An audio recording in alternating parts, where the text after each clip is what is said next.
Rohingya पनाह गुज़ीरों से भरी कश्ती 1 माह से ज़ायद अरसे तक समंदर में रहने के बाद साहिल पर पहुंच गई। कश्ती में 20 अफराद मुर्दा पाए गए। पनाह गुज़ीरों की कश्ती 20 समंदर खराब हो गई थी, जिसमें 190 अफराद सवार थे। 1 माह से ज़ायद अरसे तक ये कश्ती समंदर की लहरों के रहपो करम पर रहने के बाद गुज़श्ता रोज़ इंडोनेशिया के साहिल पर पहुंच गई। रेस्क्यू एहलकारों के मुताबिक कश्ती में सवार अक्सर लोग की हालत गैर थी।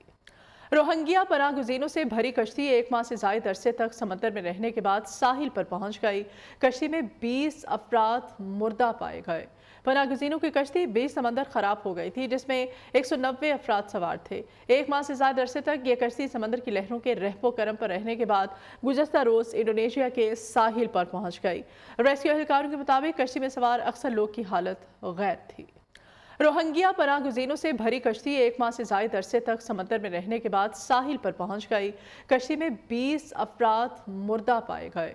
पनाह गुज़ीरों की कश्ती 20 समंदर खराब हो गई थी, जिसमें 190 अफराद सवार थे। 1 माह से ज़ायद अरसे तक ये कश्ती समंदर की लहरों के रहपो करम पर रहने के बाद गुज़श्ता रोज़ इंडोनेशिया के साहिल पर पहुंच गई। रेस्क्यू एहलकारों के मुताबिक कश्ती में सवार अक्सर लोग की हालत गैर थी।